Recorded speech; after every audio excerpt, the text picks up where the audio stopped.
খালেদা জিয়ার আমলে কিন্তু প্রত্যেকটা মানুষ মুখ খুলে কথা বলতে পারছে, যেখানে প্রতিবাদ লাগছে সেখানে প্রতিবাদ করতে পারছে, মানুষ চলতে পারছে, হাঁটতে পারছে, কথা বলতে পারছে। যেই জিনিস দেয়া দেখি একটা অপরাধ হইতেই পারে, একটা দেশ একটা সংসার চালাতে একটা লোকের কষ্ট হয়ে যায়, তার ভিতরে ভুল ত্রুটি হয়, ঘরে পরিবার ভুল ত্রুটি ধরাই দেয়। আর আজকে দেশের ভিতরে যদি একটা ভুল ত্রুটি যদি হয়, সেটা ধরেন আমরা নেতার কাছে ধরাই দিলে কিন্তু নেতা সে জিনিসটা ভুল ত্রুটি শুধরাই নিতে পারবে। কিন্তু আজকে প্রেসিডেন্টের কিছুদিন আগে কিন্তু যারা সরকারের ক্ষমতা ছিল তারা কিন্তু ওই জিনিসটা কিন্তু তারা খাইতে চাইতো না, যে আমি যে জিনিসটা করি এটাই সঠিক, এটাই বাস্তব।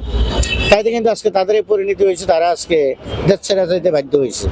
আমরা ইনশাল্লাহ আশা করি যে শহীদ রাষ্ট্রপতি জিয়াউর রহমান সাহেবের সুযোগ্য পুত্র জনাব তারেক রহমান সাহেব যদি বাংলাদেশের প্রধানমন্ত্রী যদি হয়, আমাদের বেকারত্ব দূর হবে, কর্মসংস্থান বাড়বে, বিদেশের ব্যবসা বাণিজ্য বাংলাদেশে হবে। যদি বাংলাদেশের কর্মসংস্থান যদি বাড়ে, তাহলে আর আমার কোনো সমস্যা হবে না, আমি কর্ম করে খাইতে পারবো।